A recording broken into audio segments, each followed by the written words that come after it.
그런즉 너희는 먼저 그의 나라와 그의 의를 구하라. 그리하면 이 모든 것을 너희에게 더하시리라.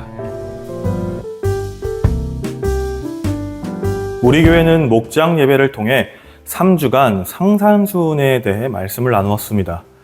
산상수훈 말씀은 우리가 세상을 살아갈 때 하나님 안에서 어떻게 살아가야 하는지, 또 예수님을 따르는 것이란 무엇인지를 가장 정확하게 말해주는 말씀이라 생각합니다. 그렇게 저는 누군가 신앙적으로 고민이 들거나 신앙이 연약해졌을 때 반드시 읽을 성경으로 산상수훈을 이야기하곤 합니다. 오늘은 그 산상수훈 말씀의 한 부분을 나누려 하는데, 본문을 나누기 전에 먼저 나누고픈 이야기가 있습니다. 제가 인터넷에서 읽게 된 대학 교수가 강의 시작 직전에 한 말이라는 글입니다. 이 글을 먼저 소개한 후 오늘 본문을 함께 나누도록 하겠는데, 조금 긴 글이라 그냥 읽어드리기보다 약간의 상황 재현을 첨부하여 내용을 전달해 드리도록 하겠습니다. 안녕하세요 여러분. 시작 전에 이것 하나만 이야기하고 바로 수업을 하도록 하겠습니다. 여러분은 금요일이 좋습니까? 일요일이 좋습니까? 한번 이야기해 보세요. 일요일이요? 다음 날 학교에 가야 하는데도요?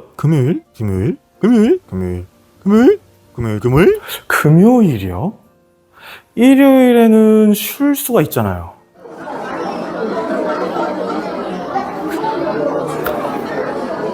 그렇죠. 이게 아주 중요한 이야기입니다. 대부분 금요일이 좋다고 하네요. 금요일 아침에 눈 떴을 때 어떤가요? 기분 좋게 학교를 가게 됩니다. 왜? 오늘 학교 수업만 끝나면 되니까. 일요일 아침에 눈을 떴을 땐 어때요? 오늘 쉬죠? 학교도 안 가도 되죠? 하지만 마음에 불안한 감이 있습니다. 좀 찝찝하기도 하고요. 즉, 인간은 궁극적으로 어딜 향하여 가고 있느냐면요, 모든 사람들은 우리가 행복이란 걸 찾아가고 있어요. 그렇다면 우리가 행복의 정의를 내려봐야 해요. 행복의 정의가 뭘까요? 뭐가 행복이냐? 방금 했던 이야기가 맥락을 같이 하고 있는데, 행복이라는 것은요, 현재에 있는 것이 아니라 바로 미래에 있다는 거예요. 미래. 만약 내가 어떤 친구한테 나한테 100대만 맞아. 자, 엉덩이 대. 100대야. 그 대신 100대 맞고 나서 100억을 줄게. 진짜. 이렇게 말한다면 한 대 맞을 때마다 빡! 1억! 빡! 2억! 이렇게 막 하겠죠? 돈이 올라가는 것이 얼마나 기분 좋겠어요. 100억이라면 까짓거 100대 못 맞겠습니까? 엉덩이 다 터지면 어때요? 맞고 나서 한두 달 입원해 있으면 되죠. 100억인데 100억이라면 100대를 기쁜 마음으로 맞을 수 있을 겁니다. 솔직히 그렇잖아요. 되도록이면 빨리 때려달라고 할 수도 있겠네요. 100억이라면 그 정도의 가치가 있다는 말입니다. 이번엔 거꾸로 1000억 줄게. 그리고 안 때려. 그 대신 너 내일 사형이야. 1000억의 의미가 있나요? 의미가 없죠. 1000억을 받아도 즐겁지 않겠죠. 즉 무슨 뜻이냐면, 인간은 궁극적으로 누구나 행복을 찾아가는데 행복의 정의는 미래에 있다는 거예요. 어차피 인간은요, 현재 아무리 즐거워도 현재 즐겁다는 사실을 깨우칠 수 없는 존재입니다. 그게 인간의 본성이에요. 행복이라는 것은 시간이 지난 다음에서야 제대로 인지한다는 겁니다. 그때가 그리웠구나. 그때가 참 좋았구나. 즐거웠구나. 라고요. 과거를 추억하면서, 행복한 시절을 추억하면서 그 말 못할 어떤 묘한 웃음을 짓는, 그게 행복이란 말입니다. 자, 다시 정리하면 여러분이 10년 후에 내가 대학 생활을 재미있게 보냈나를 판단할 때 10년 후에 잘 되어 있으면 무조건 대학 생활은 다 즐거웠다고 스스로 생각을 한다는 것입니다. 그런데요, 아무리 지금 재미있게 놀아도 10년 후에 잘못되어 있다면요, 10년 전 대학 생활에 대한 기억은 짜증으로 다가올 겁니다. 그때 말이야, 내가 놀지만 않았어도 내가 지금 이렇게 되진 않았을 텐데 이러면서요. 분명히 학창 시절에는 나름대로 재미있게 놀았음에도 불구하고 그게 즐거운 추억으로 남는 것이 아니라 굉장히 불쾌한 기억으로 남는다는 거예요. 그러니 훗날 잘 되어야 해요. 미래가 잘 되면 과거가 다 아름다워, 다 즐거웠던 거라고요. 반대로 미래가 잘 안 되면요, 과거가 전부 불쾌한 기억으로 바뀌어 버려요. 그런데 어차피 현재에는 몰라요. 지금이 얼마나 즐거운, 여러분 인생에서 얼마나 아름답고 행복한 시기를 통과하는지 여러분들은 절대 이 시기에는 모른다는 거예요. 사랑할 땐 사랑을 모르고요, 젊었을 때는 젊음을 알 수가 없어요. 그걸 알면 사랑이 아니고 젊음이 아니에요. 모르니까 젊음이고 사랑인 거죠. 지금 이 순간에는 알 수가 없으니 훗날 지금을 평가할 때 좋게 평가하면 좋았던 거고 나쁘게 평가하면 나쁜 거예요. 그리고 미래가 좋아야 지금을 좋게 평가하게 된다는 겁니다. 지금 여러분들이 수업 끝나고 맨날 도서관에서 공부를 해야 한다고 해봅시다. 만약에요. 그러면 대학교 1학년이고 지금 날씨 좋은 5월인데 어떻게 계속 도서관에서 공부를 해요? 그게 말이 돼요? 라고 할 겁니다. 그렇지만 훗날 잘 되면요, 그때 도서관에서 공부하던 그 모습이 너무나 즐겁게 느껴질 거예요. 막 그게 너무나 아름답게 도서관에 앉아서 공부하다가 밤에 별을 보면서 집으로 가는 그 과정이 원래는 아무것도 아닌 그 모습이 지금 여러분이 생각할 땐 그게 뭐가 재밌어 하는 그 모습이 그게 너무나 즐거운 일이 돼요. 자, 이야기를 마무리하겠습니다. 우리가 내릴 수 있는 행복의 정의는 금요일이라는 거예요. 즉, 미래에다가 초점을 맞춰야만이 현재도 즐겁다는 겁니다. 그래서 공부라는 것은요, 미래에 투자하는 거예요. 지금 내가 조금 힘들어도 미래에 즐겁기 위해서 지금 내 현재의 시간을 투자하는 것, 이게 공부거든요. 그러니까 최대한 많이 투자하세요. 반드시 아주 행복한 미래가 여러분을 기다릴 것입니다. 방금 소개해드린 교수님의 글이 공감이 되시나요? 행복은 그 순간 느끼는 부분도 물론 있겠지만 지나온 세월을 행복하다고 느끼려면 미래의 내 삶이 좋아야만 예전 일을 추억이라 여기며 행복했던 순간이라고 말할 수 있다는 취지의 글이었습니다. 즉, 미래의 비전이 있을 때 사람은 행복을 느낀다는 것이죠. 저는 이 글에서 뜻하는 의미가 오늘 본문에서 우리에게 말씀해 주시는 예수님의 말씀과 비슷하다고 생각하였습니다. 목장 예배를 통해 여러 번 이야기 드렸는데 마태복음 5장에서 7장은 일명 산상수훈이라 하여 예수님께서 산에 오르신 후 자신을 따라온 사람들에게 전하신 말씀입니다. 이때 예수님의 말씀을 들으러 예수님을 따라 산에 올라간 무리들은 어떤 사람들이었을까요? 산상수훈이 시작되기 전 4장을 보시면 이렇게 기록되어 있습니다. 예수께서 온 갈릴리에 두루 다니사 그들의 회당에서 가르치시며 천국 복음을 전파하시며 백성 중에 모든 병과 모든 약한 것을 고치시니 그의 소문이 온 수리아에 퍼진지라. 사람들이 모든 앓는 자, 곧 각종 병에 걸려서 고통당하는 자, 귀신 들린 자, 간질하는 자, 중풍병자들을 데려오니 그들을 고치시더라. 갈릴리와 데가볼리와 예루살렘과 유대와 요단강 건너편에서 수많은 무리가 따르니라. 예수님을 따랐던 사람들은 가난한 자들, 병을 치료받고 싶은 자들, 귀신 들린 자들, 즉 소외되고 사람들에게 핍박받는 자들이었습니다. 당시 이스라엘 문화에서 가난이나 병이 든 사람, 귀신 들린 사람들은 모두 저주받은 자들이라 여겨졌습니다. 그런 자들에게 예수님은 희망의 소리 그 자체였죠. 그렇기에 많은 사람들이 예수님께 몰려들었고 치료함을 받았습니다. 이 소문이 퍼지게 되자 더 많은 사람들이 예수님을 따르게 되었고 예수님께서는 그들을 이끌고 산에 올라가신 후 그들을 향해 말씀을 전하신 것입니다. 예수님께서는 이들에게 크게 두 가지를 말씀해 주셨는데 첫 번째는 위로의 말씀이었습니다. 지금 가난하고 고통 속에 살지라도 하나님께서는 당신들을 사랑하신다는 말씀. 하나님의 나라가 당신들과 같은 사람들에게 있을 것이라는 말씀을 전해주신 것이죠.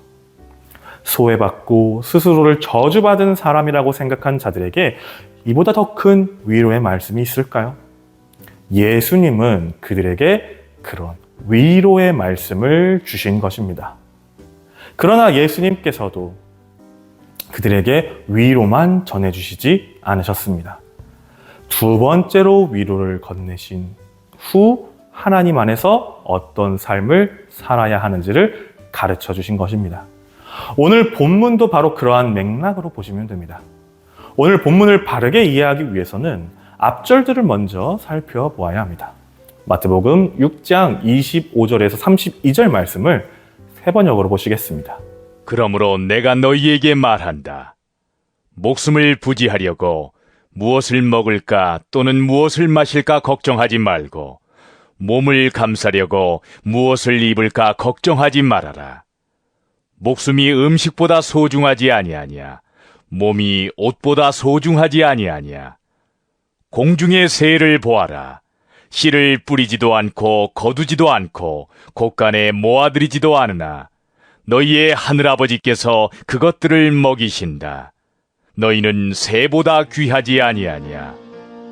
너희 가운데서 누가 걱정을 해서 자기 수명을 한순간인들 누릴 수 있느냐.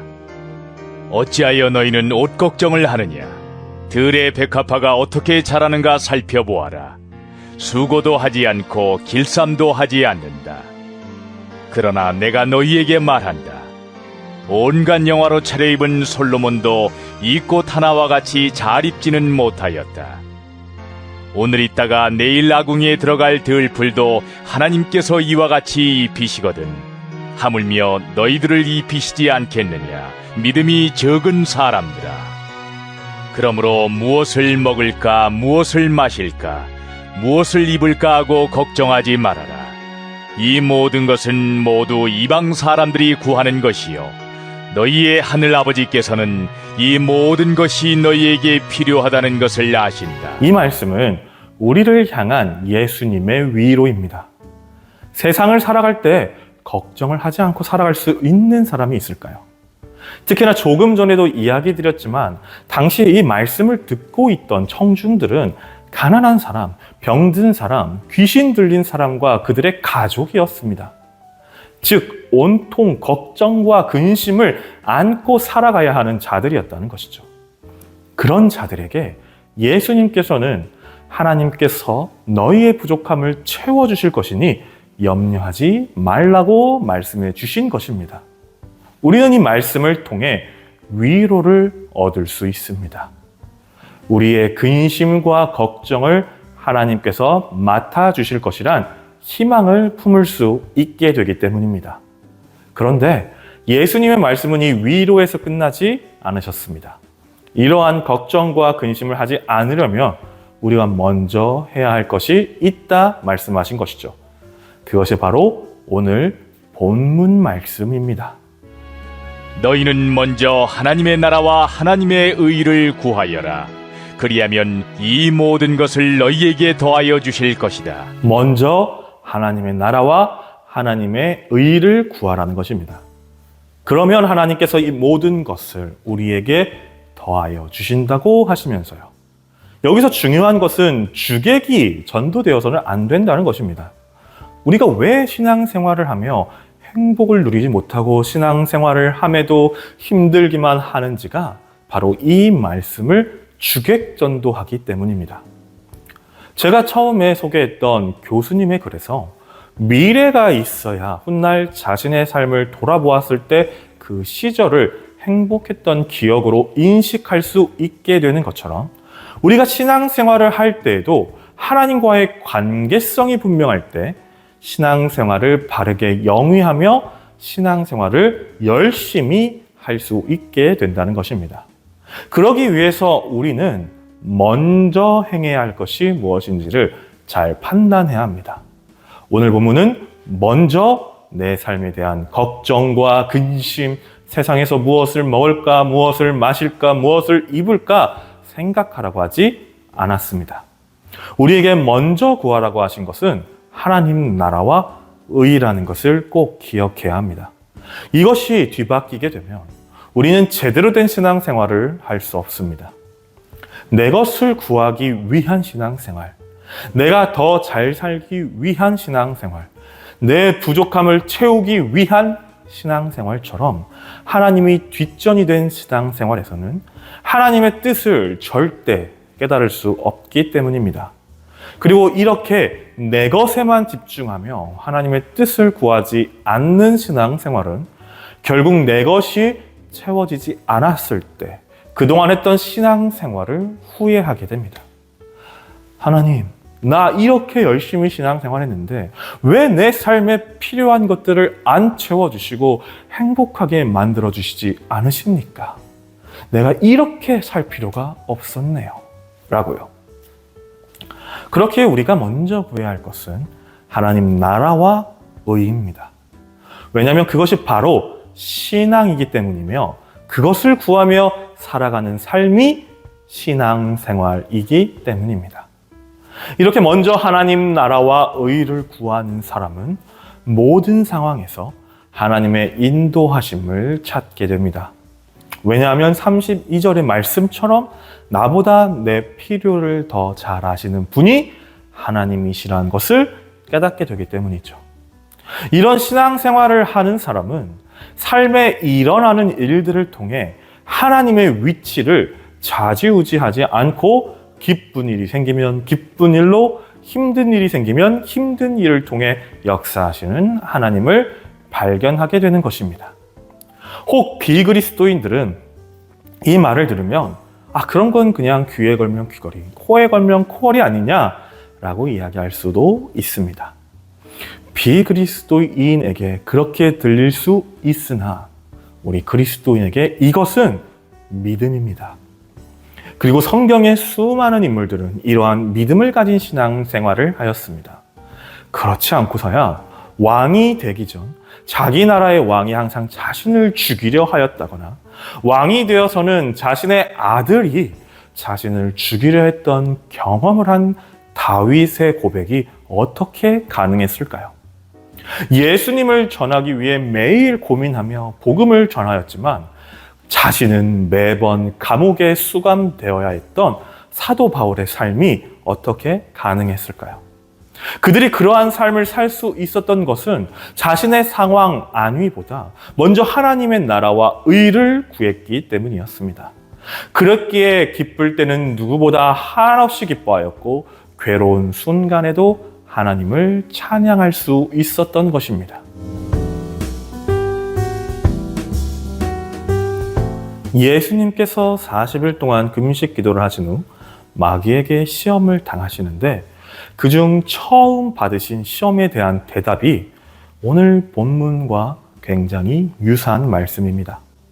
예수님께서는 금식을 마치시고 가장 배고프실 때 마귀는 예수님을 세상의 채움으로 유혹합니다. 그때 예수님께서 신명기의 말씀을 인용하시며 사람이 떡으로만 사는 것이 아니요 하나님의 입으로 나오는 모든 말씀으로 살 것이라고 대답하십니다. 이 말씀은 우리가 힘들고 험난하며 때론 죽고 싶은 세상에서 살아갈 때 가장 먼저 생각해야 할 것이 무엇인지를 분명하게 깨닫게 해줍니다. 이제 우리는 먼저 하나님의 나라와 의의를 구해야 합니다. 우리를 창조하신 분이 하나님이시라는 것을 믿는다면, 우리가 죄인 되었을 때 우리를 위해 예수님이 이 땅에 오셔서 죄인인 우리를 구원해 주셨다는 그 크신 사랑을 믿는다면, 우리가 먼저 구해야 할 것은 떡보다 하나님의 말씀과 하나님 나라와 의입니다. 그리고 이러한 신앙생활을 하게 되면 훗날 자신이 했던 신앙생활이 감사와 은혜로 가득 채워졌었다라는 사실을 느끼실 수 있게 될 것입니다. 지금은 비록 힘들더라도 먼저 하나님의 나라와 의를 바라보며 신앙생활을 하시기 바랍니다. 그렇게 하면 분명 우리의 삶, 우리 가정의 삶, 우리 교회의 삶을 하나님께서 가장 필요한 방향으로 인도해 주실 것입니다. 기도하겠습니다. 하나님 아버지 감사합니다. 미래를 향한 우리의 신앙생활에 대한 말씀을 함께 나누었습니다. 우리의 미래가 어디에 있습니까? 내 것이 채워지고 내 소원이 이루어지며 내가 행복해지기만 하는 것에만 내 미래가 있습니까? 아니면 하나님의 나라와 의에 내 미래가 있습니까? 우리가 신앙생활이라 말하며 내 것에만 집중하고 있는 것은 아닌지를 돌아보게 하여 주시고, 이제부턴 먼저 하나님 나라와 의를 구하는 우리가 되게 하여 주시옵소서. 이 먼저 구하는 하나님 나라와 의는 내 삶이 풍족할 때도, 때론 내 삶이 빈곤할 때도 같은 마음으로 구할 수 있도록 우리의 마음 가운데 온전한 믿음이 성장되어질 수 있도록 도와주시옵시고, 그러므로 인하여서 하나님께 기쁨이 되는 나의 삶, 가정의 삶, 교회의 삶 되게 하여 주시옵소서. 모든 말씀 예수님의 이름으로 기도드렸습니다. 아멘.